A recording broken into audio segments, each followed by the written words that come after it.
2025 год, 22 октября, здесь я показываю две томографии от двух больных. Значит, здесь Ясина лечится 5 лет и никаких изменений нет. Вот она. Очень красивая, умная. Это моя дочка, да. Хочет стать врачом и профессором. Да? Правильно? Волосами брата? И здесь вот другой ребенок, вот первый день пришел. Значит, они, конечно, лечились, но у него имеется спастическое состояние. Беморозный курсор. Моя поючая точно такой же возраст, тетраплекия, спастический вариант. Так, их томография одинаковые. Поэтому, кто лечится с маленьких лет, гидроцефалия очень хорошо компенсируется. Недавно у нас был больной, 23 года, вышла замуж, родила девушка, и никто его не знает, что у него гидроцефалия. Я знаю, мама знает и больной знает. Муж не знает. А было точно такой же ребенок, пациент, 27 лет, вышла замуж. Муж каждый день говорит, что у тебя веревка внутри, ты как корова. Понимаете? Поэтому шут нужна, но она спасает. Но вот такие бывают бытовые вот такие проблемы. Demek, mana bu yerda ikkita tomografiya ko'rsatyapmiz.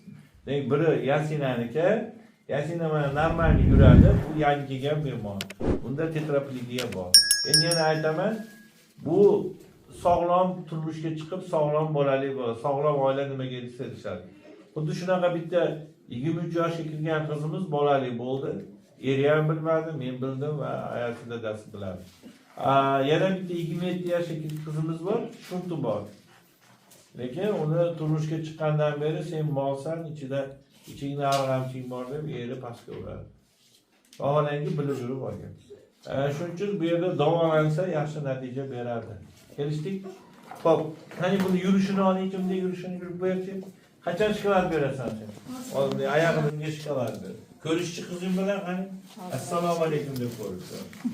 Qani, voy malades, malades. Aqlli qiz ekan u. Qani cho'tagingda puling ham yo'q.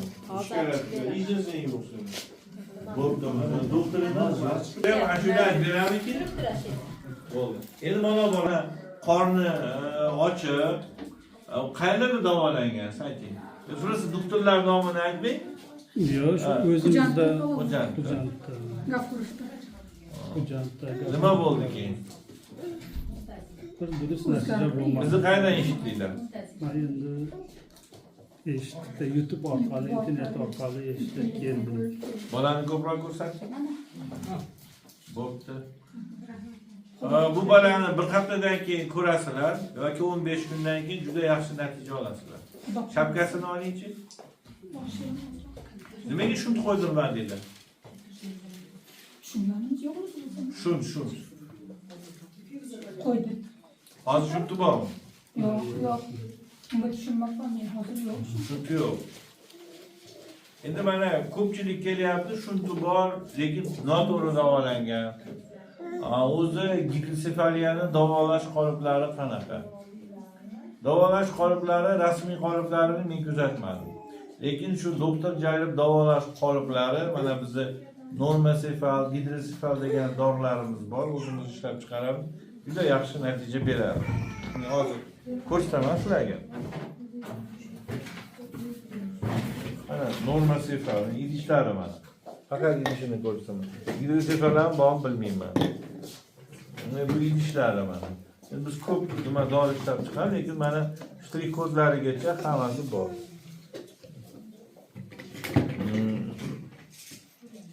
Sog'lom ichar ekan.